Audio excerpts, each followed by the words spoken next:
What does it take to create something that never existed before? What does it take to challenge the status quo? What does it take to change the world? This is the Swell podcast. We're passionate about the seed of an idea and how it swells into a movement. Take a journey with us as we seek the answers to those three questions through the stories of thought leaders, world builders, game changers, disruptors, and other pleasantly rebellious humans who've ventured out into the unknown on a personal journey to do something novel, innovative, creative, or disruptive. Today marks a very special milestone for the Swell Pod. It is our final episode of Season 1. In this episode, Spencer and I share all of our memories, takeaways, highlights, and lowlights as we reminisce on all of the incredible guests and the conversations that we had.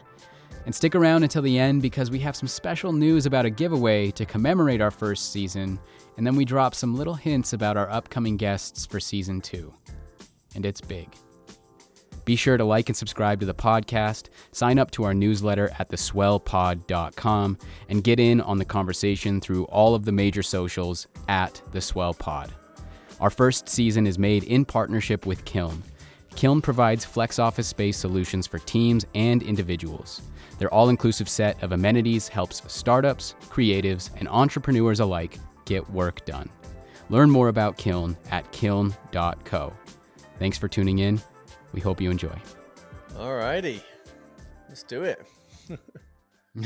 Oh, okay. Well, look, hey, welcome to the wrap-up podcast episode for the Swell Pod. Josh, are you ready for this? I think so. Yeah, I think so. Are you? Are you ready? It's been a long journey to get here, but yeah, are you ready? Oh yeah. Well, I'll never be ready, but here we are, and I think the journey's been interesting, and yeah, it's been a great journey. Yeah. And so, ideally, I think through this episode, I don't know. I think, our intention is to potentially just you and I talk about the episodes for Season 1, our takeaways, some of our favorite moments, the guests, but maybe even looking at some of the patterns and parallels that we've seen, when it comes back to those three questions. What does it take to create something that never existed before, challenge the status quo, and change the world? So where do we start? Where do you want to start, Spencer? What was your favorite moment of Season 1? Let's start there. That's a good question. But yeah, no, I'm excited going through loads of these different things. I think we've got a few different announcements to make later on. Help me remember good that. Point. Something to announce. I think our listeners are going to love, and maybe even possibly some hints towards Season 2. But yeah, no, okay. I'm trying to distract myself from the question. So yeah, you're dodging. I'm just kidding. Yeah. Oh my goodness. Where do we begin? Favorite thing, I think. I think seeing it, just meeting the various different guests and learning from them has been just a highlight. I find myself thinking about what the conversations were, but the highlight, I would say, I don't know, maybe there's not a wrong answer, but I love Nate playing his guitar, and maybe in the future we'll have guests sharing their talents more often. But no, I mean, I don't know, that came to my mind. Well, how about you? Yeah, it's odd because I was thinking the same thing, that it was the moment that Nate decided to bring out the guitar just to close us out, which was crazy because, for those that don't know, we kicked off our journey into recording these episodes. We did 3 episodes in a single day, and Nate was our second guest in one day, and we had just had a great conversation with Brendan Dawes, and then Nate, and then we did Steve Clayton right after that, and it was so crazy. It felt like everything was just flowing so naturally, and the fact that Nate was like, "Yeah, let me bring out the guitar. We'll close it out with a song." I was like, man, if every episode could just flow as naturally and as this did. I think we were hoping that other people would close us out with some sort of musical rendition or hidden talent. I don't know, but it was awesome. Yeah. Well, maybe I think we said we'd have Nate again. I would have all of our guests on again, but Nate, his journey of what he's going to build, I think we should have him back. Maybe it's a second song in his album from the Swell Pod. Mm-hmm. But yeah, we do. I love the idea of having our guests share their talents, and that's actually something. One of our announcements is, utilizing those talents, our guests. That it just brings things to life a little bit. I think there's highlights from every episode, and we're going to talk through that. But I loved hearing Sarah Jones talk about your grandma. Oh no, not your grandma. Sorry, no, was it your grandma? Yeah, That's right. Yeah. It was just an awesome kind of moment. Matthew Levitt just took the connection between the Rocky was just it was unplanned, as like most of our things are unplanned. But the Rocky analogy, if our listeners haven't heard about it, then they should go and listen to that episode. Yeah, I don't know, all sorts of good stuff. That Rocky one was like, I look back at that one as like the best improvised version of like a really well structured story. We started with Rocky and we ended with Rocky, and there were little examples throughout. Like I was really happy about that one. But funny enough, yeah. It's the typical thing I do to you, though, Josh. Hey, there's some analogy here. I'm sure there's some connection, and then you do the work. You and Matt put together the reasons why that analogy worked. Yeah, but yeah, it was so good. I loved that, and even going back to, there were just so many incredible moments that I don't know, that I just wouldn't have expected. Even going back to that that comment about my grandmother. Funny enough, so she actually sent, my grandmother listened to that episode. She listened to all of them, and she'll usually write like a Facebook comment or something on, to me. But she sent a letter both to Sarah and myself, and Sarah shared it with me. It was pretty cool. But yeah, I think my grandmother's a big fan of Sarah's, and yeah, so it was a cool little moment. I actually have it right here. This is I now keep it there, but that's the letter that little lighthouse on the front, but she sent that to me after that that's Sarah perfect. Jones episode. Yeah, that's awesome. But and there are other we could just do half an hour on the highlights, but one of our guests sent both of us a book that made a difference in your life, in my life, in different ways. That book was is that on your shelf somewhere there probably as well, if you're watching on YouTube, but it's the crossroads between should and must. It's somewhere. Yeah, I wasn't prepared for that. A great, beautiful book, beautifully illustrated book as well. But yeah, and I even think of Greg doing a little bit of an intervention about essentialism with you, and then you had to leave because you had commitments with your own son that was about the intervention. And so our sponsor, Kiln, the CEO for Kiln, Arian Lewis, stood in and carried on the conversation, had a great conversation with Greg. But yeah, I don't know, all of those things. Do we talk about highlights and then do we talk about all the lowlights now? Or do maybe that's not necessary. We should talk about lowlights, yeah. No, but we right after this, I think, we'll go into the lowlights and like, what did we learn, and what struggles did we have going through this, but I do want to touch on that book and Greg, and because for me it was interesting because I think it was interesting how often purpose came through in all of the episodes. I think purpose, and then there was also another parallel around voice, but purpose was incredibly interesting. And it was M who talked a lot about resiliency and kind of doing difficult things on purpose to build up that resiliency, and there was just something about that for some reason, she sent us that book, which is all about the crossroads between should and must being, the thing that you should be doing, like, or you must be doing. It's kind of related back to your purpose. And I remember I got that book. We got that book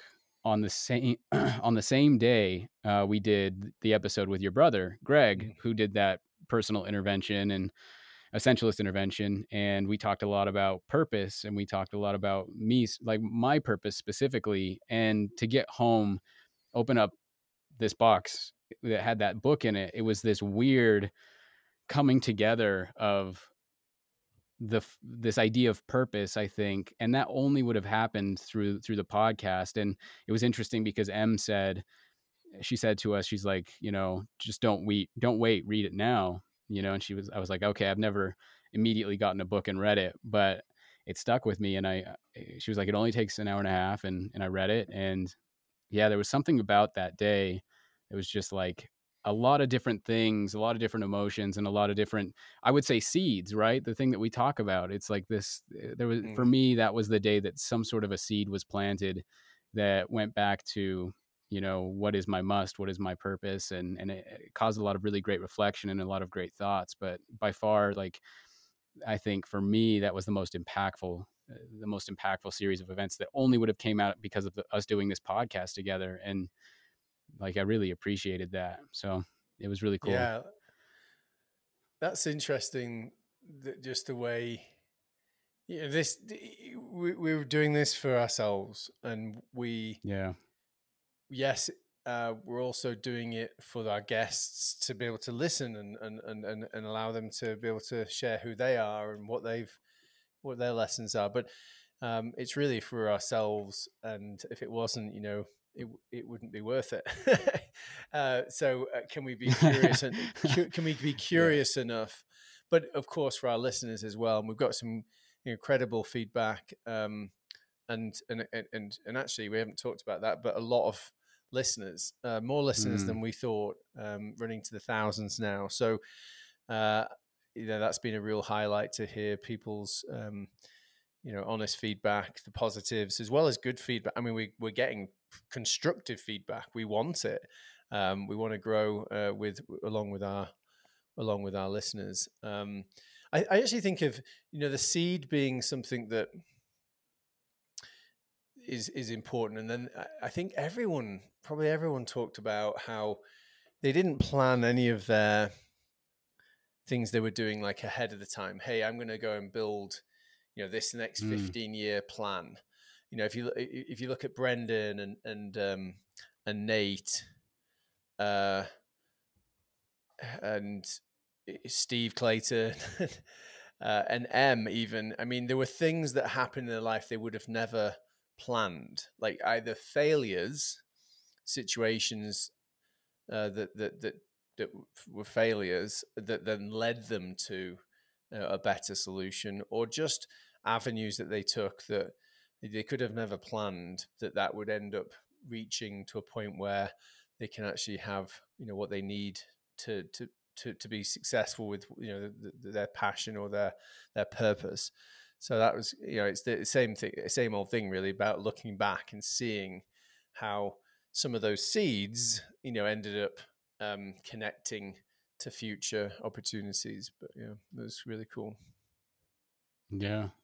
No, I love that. I love that takeaway. And it goes back to like, just how much you can plan versus I think how much you can, have to be iterating and being flexible and adaptable in the moment. Like, you may have some sort of idea about what you want to do, but as far as innovation, like, at least what we've seen is that you might have some sort of plan, but it's at the moments when something completely unexpected comes out of nowhere. Or like, going back to just a couple different episodes, actually, like two business models coming together, right, to form something that actually becomes something new. And it's those unexpected moments where you could have never planned for that, but as a result, something much better than you could have expected came from it. And I don't know, maybe that's that was an example from Matthew Levitt, but maybe that's a good segue right into the things that didn't go so well, right? The things that maybe we planned on and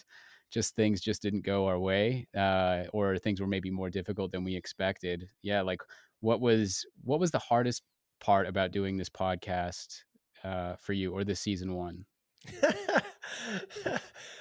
Well, I mean, I laugh because first of all, the hardest thing was to do the intro episode, uh, Yeah, yeah. and bear in mind we've already, touched. Well, I don't know what we touched on there around the things we've learned, back when we did the intro, which we'd already finished the interviews, but yeah, that was challenging because it was about trying, not to be real and what's the word? I don't know if it's authentic, but it's we were trying to Mm. pretend something hadn't happened when it had, and so that's just a nice reminder to us. I don't know. I liked what went wrong. I don't know. What did we learn? Because we were also starting to, look at future guests, and we've actually Mhm. interviewed one already, and so we're starting to look at how do we have better conversations that are conversational between all the guests as well as us as co-hosts. That's a challenge, isn't it?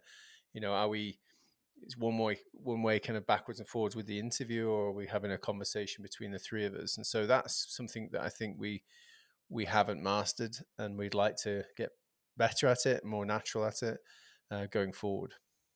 Yeah. Yeah, that's a great point. I think that's our yeah, that's the sweet spot, right? That I think we're shooting for is we've always wanted it to feel explorative, as if we're just, three people, sometimes four people having a conversation that could go anywhere as long as we find it interesting and Mm. along our guest's storyline. But it's always tough because yeah, I think we get stuck too much in the interview mode, I think, and less conversational mode. And sometimes, yeah, like yeah, I think you've done a really great job though. Like you started doing this thing about, I think it was maybe halfway through, where it was like you'd start to ask this question about, okay, we can go two different ways here. We can go in this direction or we can go in this direction. And I love that. I think it just gives us the opportunity in the moment to pivot if we want to, or not if we don't. And I thought that was a really cool kind of little change. But I think we have a lot that we're continuing to strive for, just to make it really, really, just super conversational. And that's one of the funny things that I know we heard is like, one of the pieces of feedback is, we wanted to hear more of you, more of you, Spencer, and more of you, Josh, and we just wanted to get to know you Mm. guys a little bit more. And I don't know, maybe we can act on that. Like we've talked about it a little bit, but that was an interesting piece of feedback. Yeah, it was. Yeah, I like that. It's a matter of extra, a little bit more intentionality there. Maybe having a few minutes before the guest comes in, for series two, where we talk a little bit more, or maybe a separate mini episode between guests where we have a conversation. Um, and then I think the other feedback probably that I agree with is just we I think we've always assumed that we knew, like, we know the guests, or we've learned about the guest, and so we assume that our listeners know what we know. And you have to be more intentional to be able to give that insight, or say for our listeners, let me explain a little bit more about this individual's viewpoint, or whatever it might be. So we're gonna try to do something about that consistently for series two. Um, we've heard people say, yeah, I know that but I don't. So it's a really good, valid piece of feedback. Yeah, yeah. I know for me, like, um, it's been really cool hearing the feedback, and I think hearing, where we can improve, and what people even are enjoying, because I think that there's a lot of, I don't know, there's a lot of hesitation, I think, when you put yourself out there the way that we've tried to do recently, right? And I remember, while we're cutting these episodes, well, not cutting these episodes, but rewatching these episodes, I would say. And for me, it was really tough. I think just like that was the hardest point for me, is rewatching these episodes, and hearing myself fumble trying to find the question that I'm trying to say or trying to ask. And Mm. um, but yeah, I mean, what it did shine through for me though is like, there were just certain moments that I missed, which I thought was awesome. So like I was able to re-listen to like some of the questions that you asked, and like there were some really great questions. But even then, specifically, like when I had to miss the end of your brother's episode, and I got to hear Arian, really drill into I think what he's really passionate about and what the members of Kiln are really passionate about. I mean, that was awesome. Mm. I think some of his questions were so good, and yeah, it was just supernatural for him. But yeah, it was interesting. Yeah, yeah, Any I like that. any Well, yeah, I mean, I think I'm not, this sounds like an hour feedback discussion, but I think yeah. Yeah. next series, what we didn't do. I'm not sure if we mentioned this in the intro, but we never asked people specifically a Mm, question around what your advice would be to about how to challenge the status quo or to create something from nothing. And we might play with that, might we? um, where we start asking that and having that as a common, not all three questions necessarily, but a common questions through each episode, so that we can just maybe pull those together and be interested in what they would really advise. Hopefully people found an advice coming through without us asking the specific question, but I think we could probably do that next time. What feedback did you have from, like, what was your most common piece of negative or constructive feedback from your family? I can tell you hmm. what mine was. Well, I'll just say really quickly. I think it was interesting because the most common piece of feedback was, I think you kind of already touched on them, was I want to know a little bit more about the guest right at the beginning, and I Mm, want to know more about you guys as hosts. And I think part of it also went back to, um, one of the best pieces of feedback that I think I got was that sometimes we can get so into just asking the questions that I think we come across very similar, but yet we have real differences, you and I, and to really lean into those differences and mm, to really, be our own people. That certain people will fall in love with one person, or certain people will fall in love with the other person, but then they've got somebody that they can really latch yeah. on to, and watch and listen to the show for. So I thought that was a really great piece of feedback. Shout out to my sister Sammy. But yeah, what about you? As long as we can have like a who who who have you fallen in love with tally and league table, I'm okay with that. I would lose by far. Every like people definitely like you a lot. So I would lose that tally, but I'll do it. I Let's don't do it. know. I've seen some of the comments, and maybe it's your No. mum or your grandma, but It's my mom for sure. well, yeah, your sister was good because she ended up traveling like 7 hours road trip and listened to all the episodes, because of course that's a very good way of getting some clear feedback, and probably being sick of our voices by the end of it. But that was good. No, I don't think I have anything else on that front. Yeah, no, I mean, I was always concerned about the length. Is 45 minutes an hour about right when we start going over? Is that okay? And that's the type of feedback I get. But that's from family members that don't listen to longer episodes. I think we've had some really good feedback about how, um, they don't. There are certain people that don't usually listen to long ones, but actually, the more they listen to it, they then just carry on listening and really get some golden nuggets of information and insights toward. It could be at the end, it could be in the middle, but they all in all, it's really really great for them. Yeah. Yeah. Well, let's talk about just, to round it out a little bit. Let's just talk about, some of the guests or some of the episodes that we haven't talked about yet. Like, um, for instance, DJ Dolph. You want to talk about that for a couple minutes? Talk about his episode. Talk about, kind of maybe what you enjoyed about that episode, or was there maybe a takeaway that you would take away from that? Yeah. from our conversation. Yeah. Yeah, I think so. I mean, it's an interesting one. It may come back to, how when we if we'd had a discussion just before, and why did we interview? Why did we have him as a guest, and really kind of have that short discussion for 2 or 3 minutes?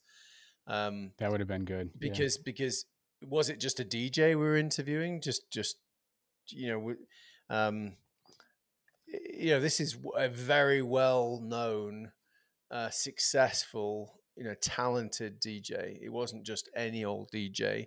But I think my takeaway from there was just the one thing that comes to my mind right now. I'm sure you have something a little bit more compelling. Is just we use all of our senses. We should be able to use all of our senses, um, to to kind of read our audience, to read our customers, to create, um, the feeling and the emotional kind of momentum that we need for just about all meaningful work, that's happening. And so it was just a reminder to me that a DJ that's having thousands and thousands of people respond in a united way, where they're moving pretty much to the beat together in different ways, where just the importance of kind of using that sense. In that instance, it's actually, well, lots of different things, but one of them is just listening and hearing and watching and observing. All of those things can be applied. It doesn't have to be in a product sense and a product interview with the customer. It can be a DJ, and it could be mixing and matching some of those things. I don't know if this is making sense, but pull together Absolutely. Yeah. something in a workplace or a community. um, you're still using those senses to do that, but you might actually use music to help drive the momentum, the swell, the movement that you're trying to achieve. And that episode could be very important just in that one instance. But yeah, I think of senses. We've got lots of different things we can do to bring the feeling that we need to what we do. Well, how about you? What was the one thing that stuck out for you from him? Yeah, for sure. I think you hit at it exactly. And, just to retouch on, I think, why we had him on, thinking about the idea of creating something that never existed before. And up until that point, we had, various different people talk about two things coming together to create something new. And we looked at DJ Dolph, being able to do that on a second by second basis as he mixes his tracks, creates tricks. And I think, the idea of,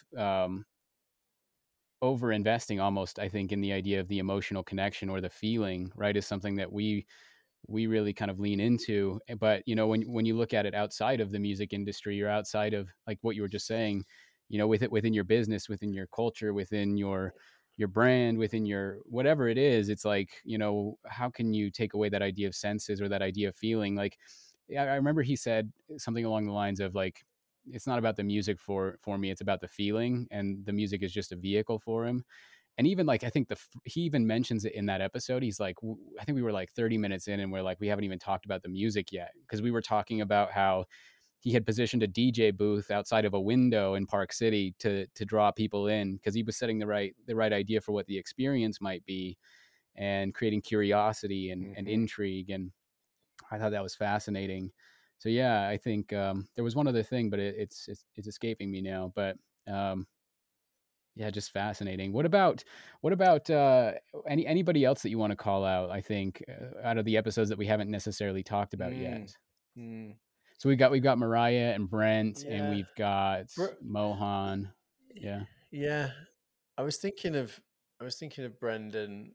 Um, so many good things in there, but I connected to what we just talked about I mean, I suppose it was the feeling again. Like, how do you build Yeah. out? He was doing an Airbnb. Um, what would you Oh call it? yeah. Just art display of stories that would be printed on these individually, 3D printed printers.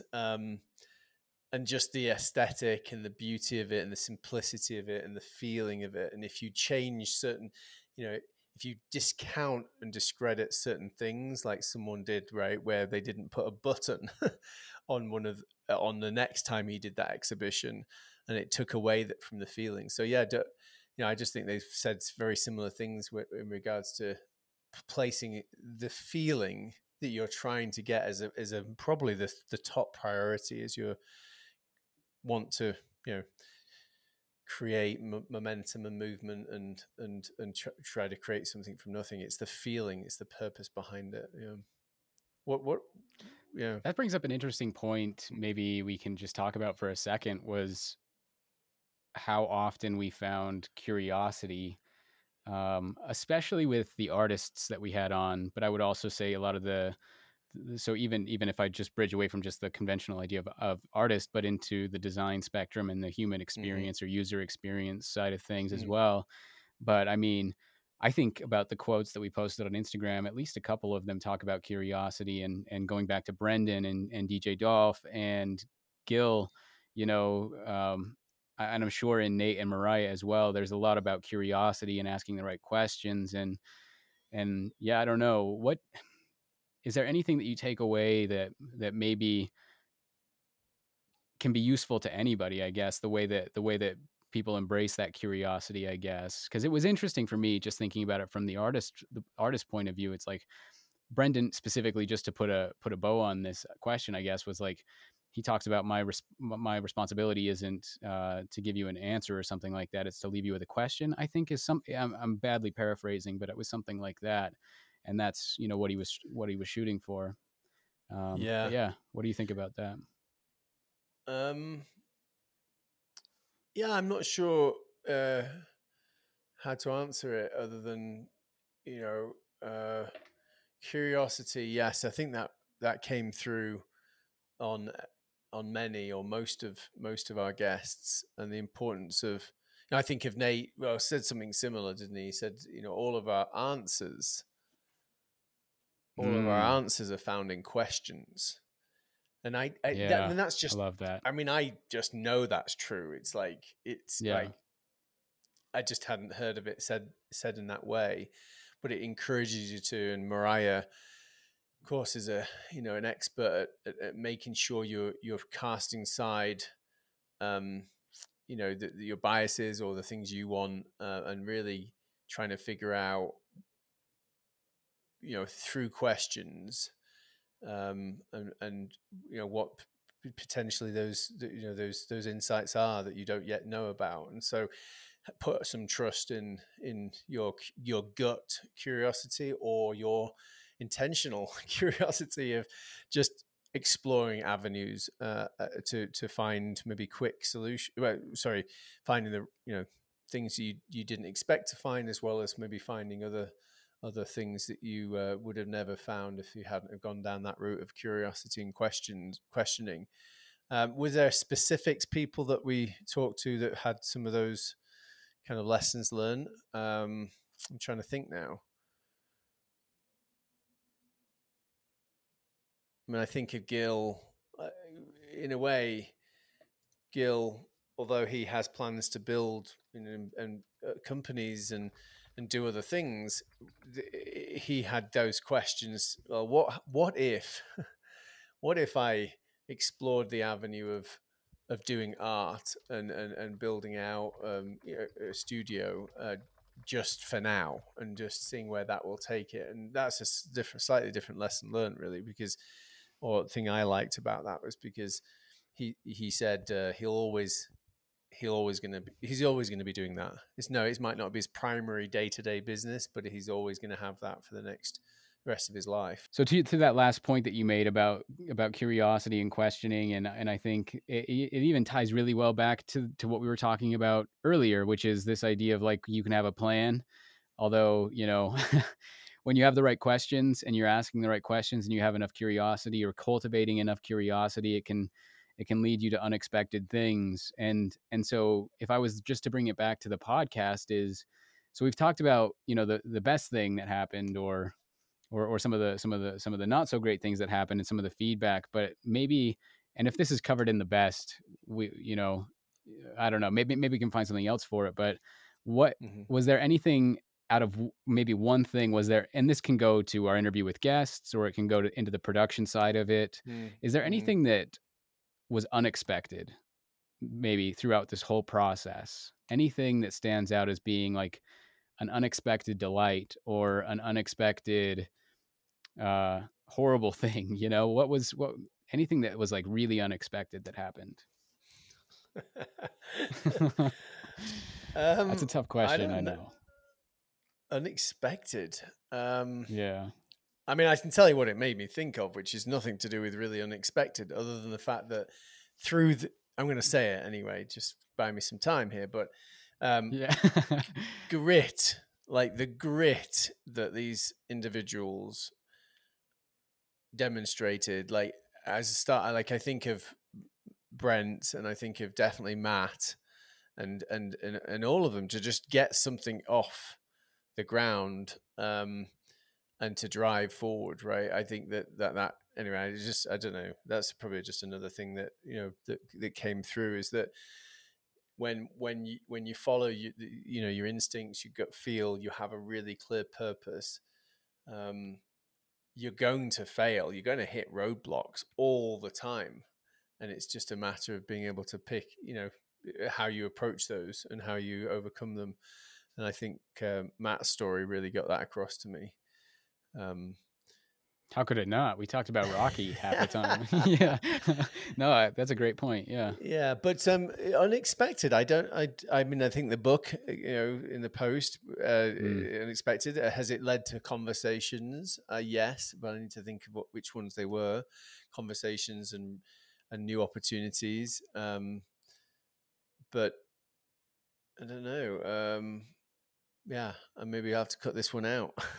I can't think. No, I thought that I like that. I like it. I think, yeah, I mean, there's no wrong answer for that, I don't think, right? And I don't know, it felt like for me, um, thinking about all the work that it took to do Right. this, like I think we had to have a little bit of grit, and I think we had to have I don't know, a little bit of patience too. You especially, I think, had a lot of patience for me because I think there were definitely times where I was getting frustrated. But Oh the amount of no. work that went into this thing, Yeah. unexpected for sure for me. Yeah, this is an advert for never do a podcast unless you really, really, really want to. Um, yeah, that there is some. Yeah. Yeah, that's a really good point, though. I think one of the reasons why the podcast is now really doing so really well on some of the leagues in some of the countries, some of the main the Mm, biggest countries. It's because a lot of podcasts don't actually carry on after their third or fourth episode.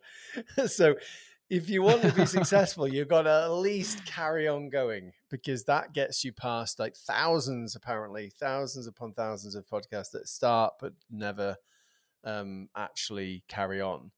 And so, but yeah, no, I mean, I think it's yeah, we've had to be patient, haven't we? Because there are other things that we do with our time, and there are other you know other things we're working on, and of course, this was really um, a big piece of work that maybe pulled us away from some of those things, and this became the priority, even though there were some yeah. things that are a little bit higher in priority, probably. So yeah, but because for us, I think we had a purpose, um, and we believed in the curiosity in our guests and future guests, and our listeners and our sponsor. We kept on going, but we've learned to be more efficient. We've got people working with the team, and it's going to be I think we'll be able to focus season 2 much more on just the guest interview and a lot less about the logistics and the editing and the social, and the branding, all those good things. We'll be able to Yeah. focus on the getting better and better at the interviews. Yeah. Yeah. I think one of the other things that I think was interesting for me is like I guess it's interesting because I still am thinking about this question. Like I don't think I have an answer out of our episodes, but it's I've had this question since early on in the process, and I think maybe even a little bit before. But I think it went back to one of the parallels, from this, at least for me, was the idea of voice.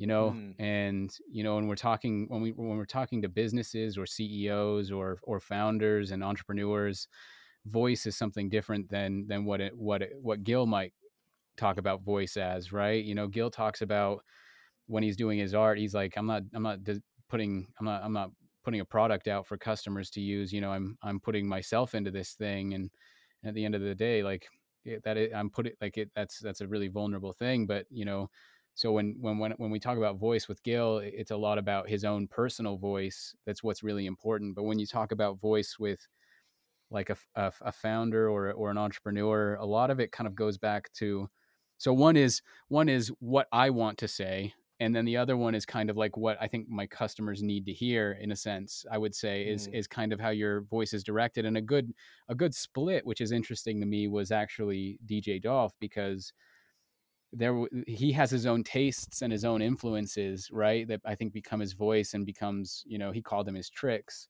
um, but at the mm, same time, he talks about how at the beginning he has to start them from a place that's familiar, right? Which is kind of giving them what they need, I guess, in a sense, right? He can't go and start playing songs that would maybe fall under a category of his voice or his favorite kinds of music, right? It's like I have to give my audience or my customers or whatever what they expect and what they want, and then I can slowly take them to a place that's unfamiliar or new. And mm. I guess for me, it's still a question of like, how do you continue to find that right balance of when is it good to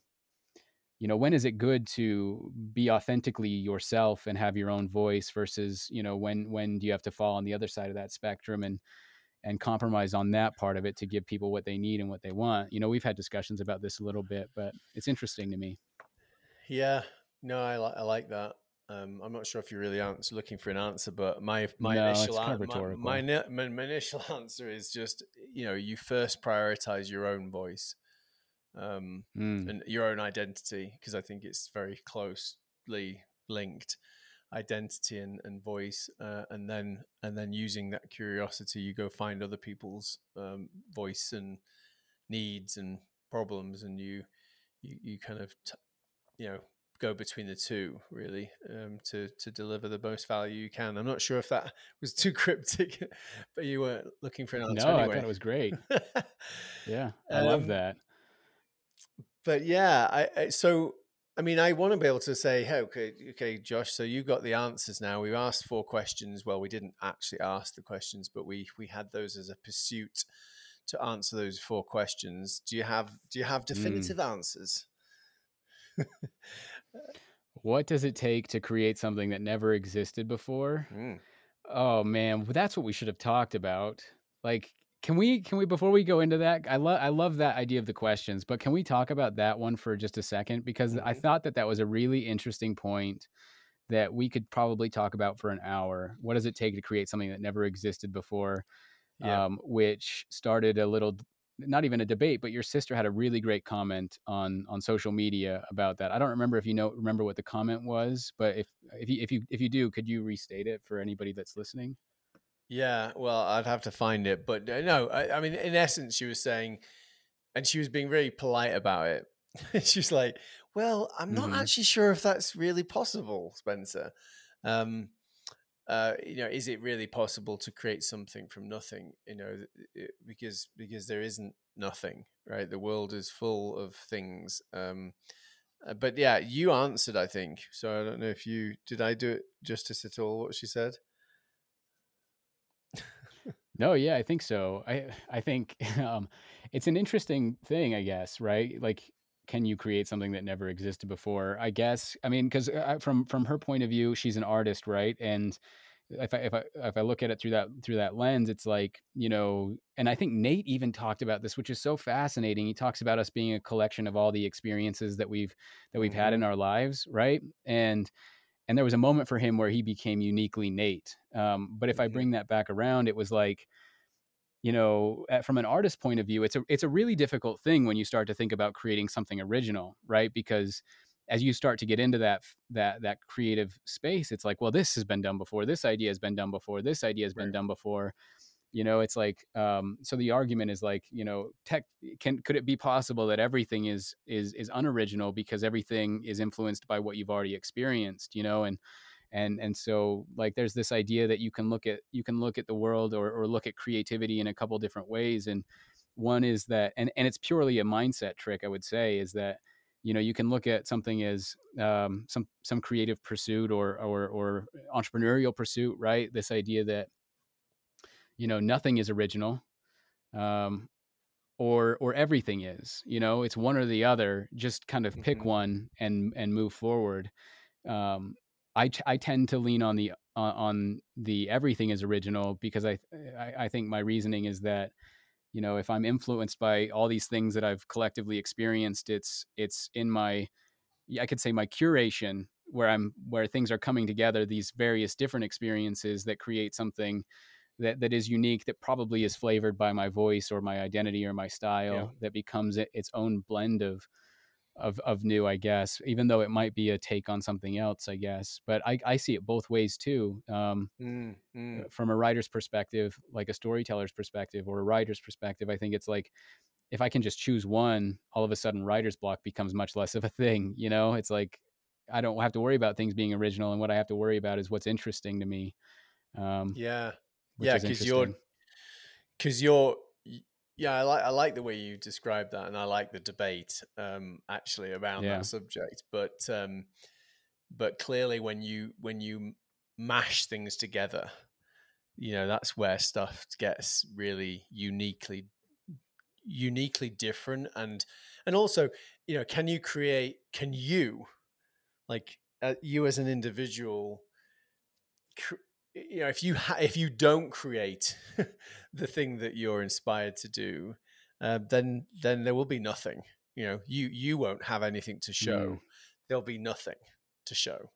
And so, clearly, we have to just move and create to create anything. But yeah, what you're starting with is yeah, it's pretty exciting. It's anything in the world, everything in the world, your likes, your, wherever you're curious, people that have done things before in the past. I don't know. It gets me excited about how you can mash those things together and make something that is uniquely created by you. Whether or not there's lots of similarities, I'm sure there will be. But yeah. if you don't act, then it'll be nothing. It sounds a bit stupid, but Mm. No, I mean, I love this. So let me now turn that question back to you, so I don't have to answer it first. But after all these episodes, Spencer, um, what does it take to create something that never existed before? Like, would you say that that's kind of your answer? That that's your takeaway from these episodes? I don't know. yeah, I mean, I think we've already mentioned it: curiosity, Yeah. and grit, and some level of Mm, focus, of then deciding what you're going to go away and do. Each guest has that in them. So I think creating something from nothing, we've already kind of covered off some of that ingredients. Um, yeah. challenging the status quo. Are we ready to move to the challenge in the status quo? Yeah. Let's do it. I I mean, think yeah. challenging this. Yeah. Go ahead. No, Yeah. I mean, I think the grit one comes to mind first, right? You've got the foundation of really pulling together from your resources and being curious and exploring. That's obviously the foundation, but actually challenging the status quo is, I think, about a nice linkage to being able to actually be bold enough with what you found and what your purpose and what your gut is telling you and what your purpose is really driving you towards, to actually go and challenge something completely different. I mean, which guests stick out to you that talked about status quo, as they say here? um I think it's an interesting one, because there. I would, you mentioned it, I think in what you just said is, I think any one of these episodes that um, talk a lot about purpose and talk a lot about vision, I think is key, because I think you have to believe in something so deeply enough to go against the grain, across all the various times that you're going to question yourself, and you're going to question every decision that you're making, like if you're doing the right thing or not, and the more you can identify and clearly describe, and or even just understand whatever that purpose is, or your purpose is for that moment, the essential thing, your vision, like from Greg McEwen to even Brent Alvord, right? Like we heard from Brent a lot talk about the vision of what Mighty Labs could be, and how he's Mm, he's a step in that direction right now, but he's got a long-term vision that even goes back to, him calling himself a self-proclaimed purpose nerd, right? Like it's so interesting that one even went back to that. It's like, if you're going to challenge, the status quo, conventional understanding or belief, I think, whatever it is that you're challenging it with, you have to believe in pretty strongly. So yeah, yeah, and yeah. pick carefully which way you play in that space. I think there's Yeah, obviously you challenge status quo all the time in your day to day life. You can choose to challenge things, but the the the bigger, well, the guest will really be able to challenge things that are, Matt challenging the entire industry of pathology. That's a big deal, and of course there'll be a lot of things along the way to challenge that for sure. he had to challenge and overcome. But yeah, as long as you've got that underlining purpose and vision, I think vision, for where it can definitely go, then that's the ingredients, I think, to then who else stuck out around that. Um, just trying to think here. Well, there was this interesting thing Mm. about, we haven't talked about him yet, but Mohan, right? Mm-hmm. I think that there were some interesting, the way that he was approaching things was very interesting. Like he had run for, uh, I can't remember what the position was, but he ran in a political race, while he also had a nonprofit, that provided gently used medical equipment, Mm. to people who needed it. But it was interesting because even then it was like, you can remember him going back and telling the story about when he was a kid. I don't know if you remember that, but there was Mm. something that stood out strongly enough to him, where he was walking with his parents. I can't remember where it was, but I think, I don't know if you Was remember it in where a it was. hospital? Yeah, it might have been in a hospital, but there was something about it that, I don't know. I can't remember exactly, but I think he described it as maybe not feeling completely comfortable, like he didn't want to be there, and it was his mom that Mm. reminded him. I think this, I can't remember the exact lesson, but it was something that his mom said, that for some, like, you can see how that story, about the influence of being in that moment, and getting that lesson from his mother, that stuck with him, to the point where he's at now, right, where he's running Project Embrace, and kind of coming back around, and helping people in need. I mean, it was very interesting, and that still continues on into, I would say, the political side of things. So you can kind of see threads of that, it seems like, in a lot of these different episodes. Um, Yeah. but I don't know. Yeah, Yeah. Well, and I liked how he go, kind of touches on creating something from nothing. He yeah. acknowledged quite boldly that what he was doing wasn't completely new or fresh. Um, but he's followed his instinct, he followed his gut, and that's his purpose at the moment, of creating an organization that can help in their way. Um, yeah. That is a great segue, I think, into that last question of, what does it take to change the world? Mm, I mean, just for the sake of even just getting the conversation started, because of, I think what it made me think about with Mohan is, maybe it's a thing that won't change the world, right? Because there's countries outside of the United States that this necessarily doesn't even apply to. Um, but it's the level of impact and what that means to you, which is interesting. Like, Mm. he impacted maybe a single person, right? And in whatever small way or whatever big way, he made a difference in that person's life, I guess. And so I don't know, what does it take to change the world? Obviously, these were big questions, and they were intended to be that way. Not easy to answer, but what would you say to that after these episodes? Yeah, I mean, I think it's going to sound a little bit odd, but not odd, but it is listening to your to your inner kind of voice, right?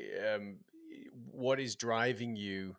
What do you feel to do? There has to be a human connection. I think of Mariah and actually many guests who talked Mm, about feeling like they needed to go and find, let's say, Sarah trying to find her family. Like, she didn't have to, but she felt like she did. She needed to. Matt didn't need the money, but he felt like he could see a day when pathology was going to be very different across the world to help millions of people that can't afford it. But yeah. I mean, it's probably unfair to keep on mentioning people's names, but that's what I think of. Gil had the feeling to just do more things that would be to do with his artistic roots from being a young child.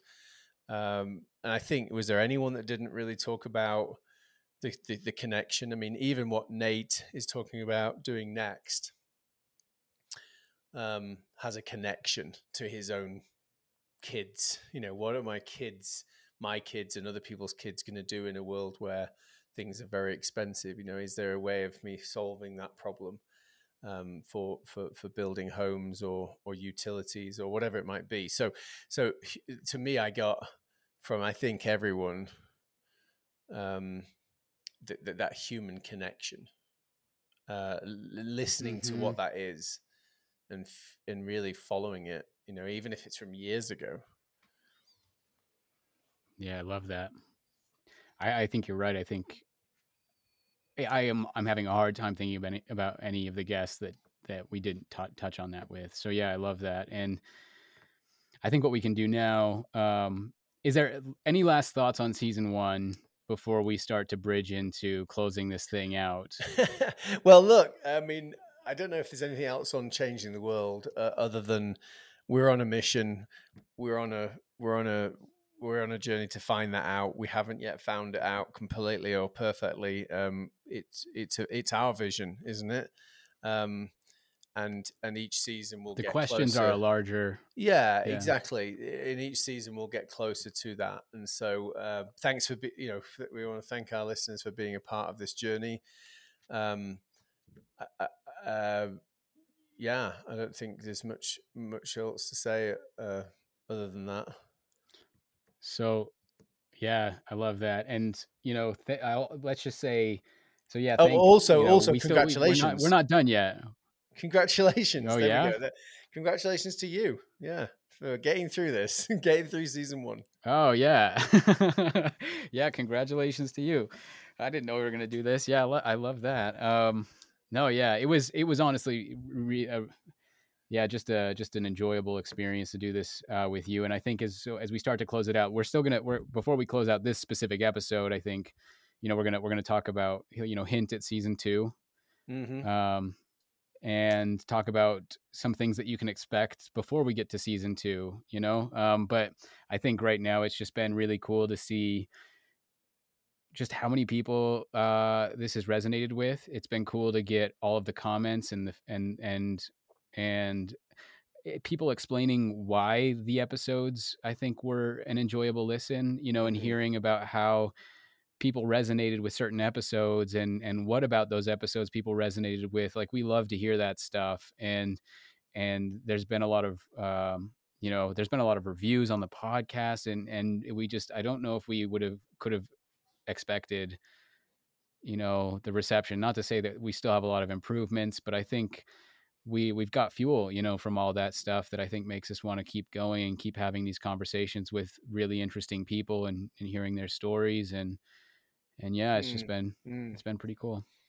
Yeah, I like that. All right. Well, let's talk about the things that we have to do as we wrap up season one. Well, So I'll it's just say, exciting news, haven't yeah. we? Well, you Is that start what you're then. talking about? What's the exciting news? Yeah. I What know is that? for those that are still listening um, on this podcast episode wrap up. Well, yeah, one of our guests, and we're hoping that this will happen every season. Sharing talents. We talked about Nate sharing his talent. Well, Gilbert Lee, we have a t-shirt. A design. He's an artist with fashion and painting. He has a design that he's done for season one. Is that right? Ooh, Yeah. that's Whoa. awesome. Yeah. And he's. It is right, and it's amazing. Yeah. So, what are we allowed to say about it, or how do we say what it is? Do we maybe next week we post an image? I think. Can they win? Can people win one? Can they buy Yeah. one? You tell us all about it. We'll tease the overview is that there will be something available for people to get if they want, and it will probably be limited.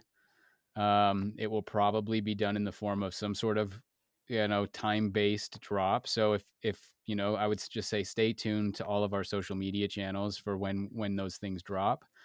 But yes, and potentially people will be able to win that as well. So details are still being finalized, I would say, but Gil is an incredible artist, and he,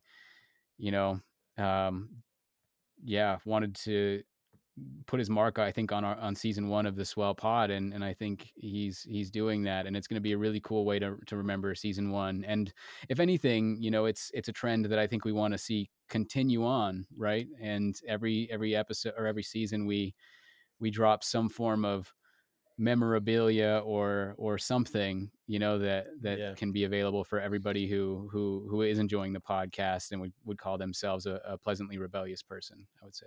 Yeah, exactly. I enjoyed how you said that, and yeah, it's going to be simple, just a simple but simple design you're going to love. So, what else do we have?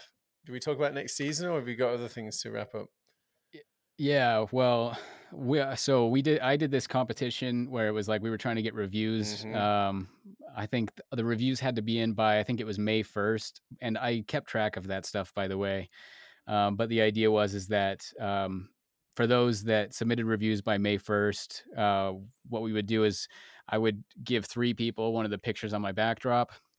And then so that they will get that one of those 3 pictures. But then in addition to that, I'm going to work with basically all 3 of them to replace those 3 pictures with a choice of their own. So we haven't officially selected who those 3 people will be. But yeah, basically it could be anything, I guess, as far as what goes in that slot. But it will be on A picture for of me. a majority, Come on. some of the episodes for season 2.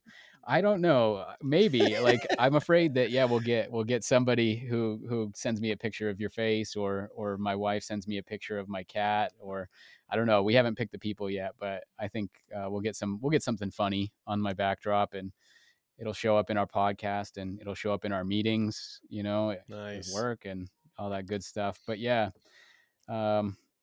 maybe So, we can try to work out something to maybe, I don't know, combine those two contests in a way, maybe throw something their way, but we'll see.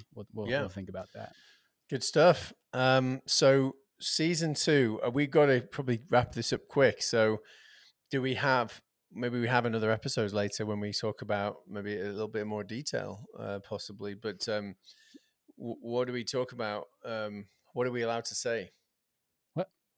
Let's just I think, we can just get people excited. We won't talk about specific names. I think a big announcement is there will be a season 2. We're not quitting right now. But we're super excited about some of these guests. We have some people who continue on with the trend of some of the questions that we're wondering about. We've broadened, like I think a lot of our guests came from the Utah area, but interestingly enough, we've broadened our guest list a little bit, which has been really interesting. And we've got some people who had their moment of virality, I would say, for some really interesting swelling ideas and swelling movements. So other than that, yeah, I think people will have to stay tuned to see who those guests are. I don't know. It's very exciting though. Yeah, absolutely. Yeah, we've got it's had some great people coming up. I don't know. I'd like to say more, but we haven't really said anything. If you want to tease somebody, you can tease somebody. Yeah, let's do it. One person you can tease.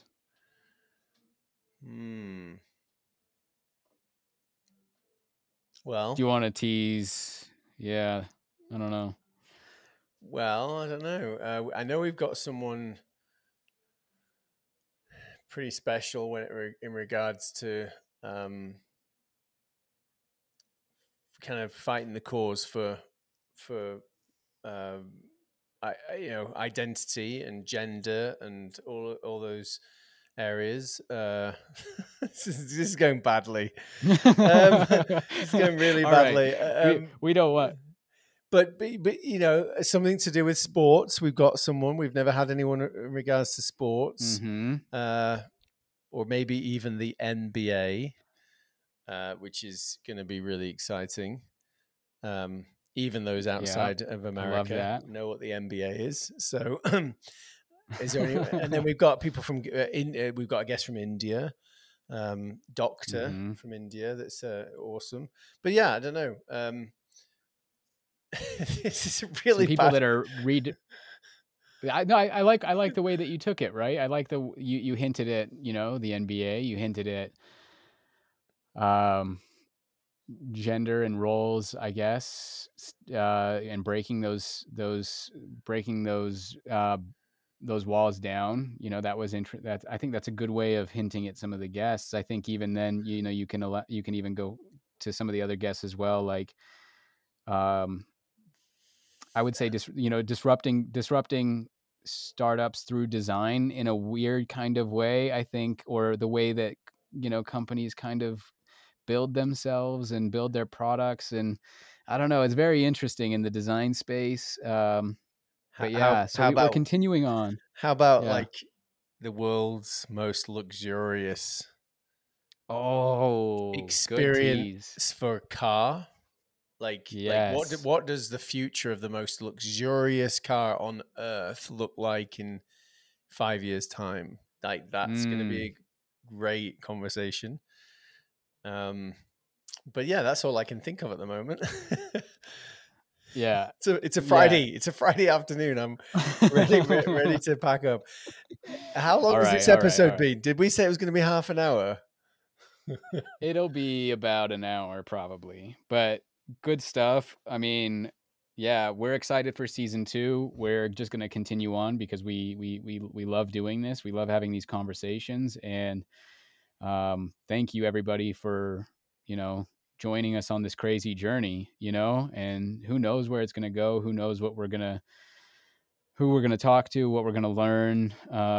But yeah, it's still fascinating to me. And I don't know, Spencer, any last thoughts before we close this out? No, I don't think so. All right. Well, yeah, thank you guys. Everybody who's listened, everybody who's joined us on the journey. Spencer, it's been really fun, stressful, just different emotions all the way through the process. But I think, yeah, I was just probably wouldn't want to do it with anybody else. So there's the little heart jerk moment right there. And yeah. Yeah. Thanks, Josh. All right. Peace. Thanks for hanging out with us. We hope you enjoyed today's episode of the Swell podcast. Be sure to like and subscribe to the podcast, sign up to our newsletter at theswellpod.com, and get in on the conversation through all major socials at The Swell Pod. We'll see you next time.